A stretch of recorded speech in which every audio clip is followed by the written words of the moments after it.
ಕ್ಷಮುಷ್ ಸಹನೆ, ಮೃಷ ತಿತಿಕ್ಷಾಯಾಮ್ ಮತ್ತೆ ಶಹ ಮರ್ಷಣೆ ಅಂತ ಇಷ್ಟು ಮೂರು ಧಾತುಗಳಿಗೂ ಕೂಡ ಯಾವುದಾದ್ರೂ ಒಂದು ಅಪರಾಧವನ್ನು ಇನ್ನೊಬ್ಬರು ಮಾಡಿದ ಅಪರಾಧವನ್ನು ಕ್ಷಮಿಸುವುದು ಮತ್ತೆ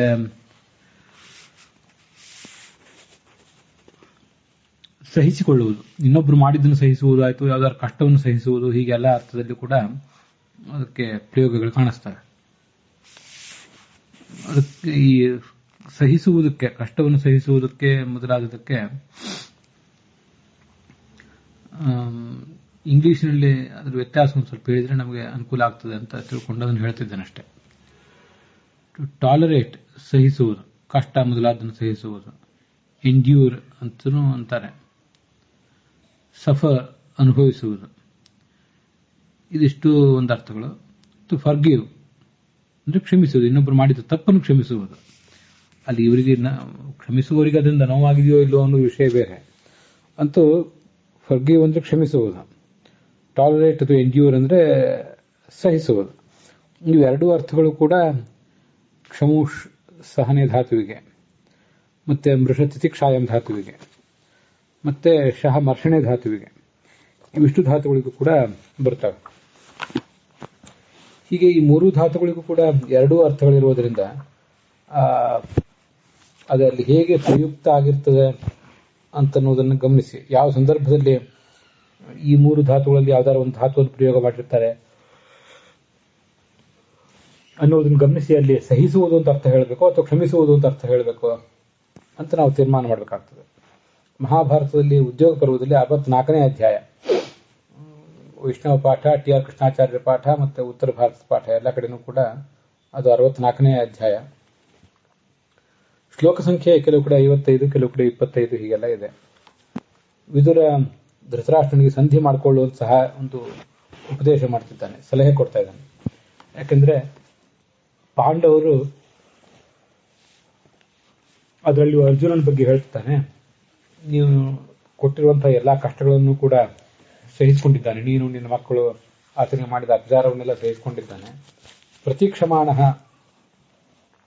ಯೋ ವೀರ, ಮುಂದೆ ಬರಬೇಕಾದ ಕಾಲವನ್ನ ಅವನು ಸಹಿಸಿಕೊಂಡಿದ್ದಾನೆ, ನಿರೀಕ್ಷೆ ಮಾಡ್ಕೊಂಡಿದ್ದಾನೆ. ನಮಗೂ ಒಂದು ಕಾಲ ಬರ್ತದೆ, ಆವಾಗ ನಾವು ಏನ್ ಮಾಡಬೇಕು ಅದನ್ನು ಮಾಡೋಣ ಅಂತ ಅವನು ಸಹಿಸಿಕೊಂಡಿದ್ದಾನೆ. ಹಾಗಾಗಿ ಇಲ್ಲಿ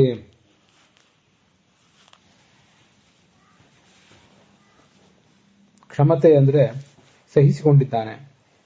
ನಿನ್ನ ನಿಕೃತಿ, ನೀನು ನಿನ್ನ ಮಕ್ಕಳು ಮಾಡಿದ ಅಪಕಾರ, ಕೆಲವು ಕಡೆ ನಿಕೃತಿ ಅಂತಿದೆ ಮತ್ತೆ ಕೆಲವು ಕಡೆ ಬೇರೆ ಶಬ್ದ ಇದೆ, ಅದೇನೇ ಇದೆ ಎಲ್ಲದಕ್ಕೂ ಕೂಡ ಅಪರಾಧ ಅಂತಾನೆ ಅರ್ಥ, ಅಪಕಾರ ಅಂತಾನೆ ಅರ್ಥ. ಅದನ್ನು ಸಹಿಸಿಕೊಂಡಿದ್ದಾನೆ ಅಂತ ಅರ್ಥ, ಕ್ಷಮಿಸಿದ್ದಾನೆ ಅಂತ ಅರ್ಥ ಅಲ್ಲ. ಕ್ಷಮಿಸಿದ್ದಾನೆ ಅಂದ್ರೆ ಮತ್ತೆ ಅದಕ್ಕೆ ಅವನು ಪ್ರತೀಕಾರ ಮಾಡುವುದಿಲ್ಲ ಅಂತ ಅರ್ಥ ಆಗ್ತದೆ. ಅವನು ಪ್ರತೀಕಾರ ಮಾಡುವವನೇ ಇದ್ದಾನೆ, ಆದರೆ ಸದ್ಯ ಅದನ್ನ ತಾತ್ಕಾಲಿಕವಾಗಿ ಕ್ಷಮಿಸಿದ್ದಾನಷ್ಟೇ, ಹೀಗಾದ್ರೂ ತಾತ್ಪರ್ಯ. ಆದ್ದರಿಂದ ಇಲ್ಲಿ ಸಹಿಸಿದ್ದಾನೆ ಅಂತಾನೆ ಅರ್ಥ ಮಾಡಬೇಕು. ಅದನ್ನು ಬಿಟ್ಟು ಕ್ಷಮಿಸಿದ್ದಾನೆ ಅಂತ ಅರ್ಥ ಮಾಡುವುದು ಆ ಸಂದರ್ಭಕ್ಕೆ ಹೊಂದಾಣಿಕೆ ಆಗೋದಿಲ್ಲ.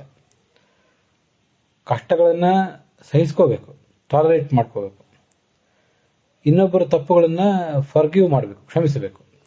ಹೀಗದಕ್ಕೆ ಬೇರೆ ಬೇರೆ ಥರದ ಅರ್ಥಗಳಿರ್ತವೆ. ಆ ಸಂದರ್ಭಕ್ಕೆ ಅನುಗುಣವಾಗಿ ಈ ಶಬ್ದಗಳನ್ನು ಪ್ರಯೋಗಿಸಬೇಕಾಗ್ತದೆ. ಮೂರೂ ಧಾತುಗಳಿಗೂ ಎರಡೂ ಅರ್ಥಗಳಿರೋದ್ರಿಂದ ಯಾವ ಅರ್ಥದಲ್ಲಿ ಅವರು ಅದನ್ನು ಪ್ರಯೋಗ ಮಾಡಿದ್ದಾರೆ, ಪ್ರಯೋಗ ಮಾಡುವವರು ಅನ್ನೋದನ್ನ ಈ ಓದುಗರು ತಿಳ್ಕೋಬೇಕಾಗ್ತದೆ. ಇದೊಂದು ಸಂಸ್ಕೃತದ ವೈಶಿಷ್ಟ್ಯವೂ ಹೌದು, ಸಂಸ್ಕೃತದ ಸಮಸ್ಯೆಯೂ ಹೌದು. ಒಂದೇ ಶಬ್ದಕ್ಕೆ ಅನೇಕ ವಿರುದ್ಧಾರ್ಥಗಳೇ ಎದ್ದು ಬಿಡ್ತಾವೆ ಅನೇಕ ಬಾರಿ. ಹಾಗಿರುವಾಗ ಅದನ್ನು ತುಂಬಾ ಎಚ್ಚರಿಕೆಯಿಂದ ಗಮನಿಸಿ ಅಲ್ಲಿ ಯಾವ ಅರ್ಥವನ್ನು ನಾವು ಸ್ವೀಕಾರ ಮಾಡಬೇಕು ಅಂತ ಹೇಳಬೇಕಾಗ್ತದೆ. ಇಲ್ಲದೆ ಹೋದ್ರೆ ತಪ್ಪು ಅರ್ಥನೇ ಅಲ್ಲಿ ಗೃಹೀತ ಆಗಿರುವಂತಹ ಒಂದು ಅವಕಾಶ ಇರ್ತದೆ. ಅಂಥದಕ್ಕೊಂದು ಉದಾಹರಣೆ ಈಗ ನಾವು ನೋಡಿದ್ದು.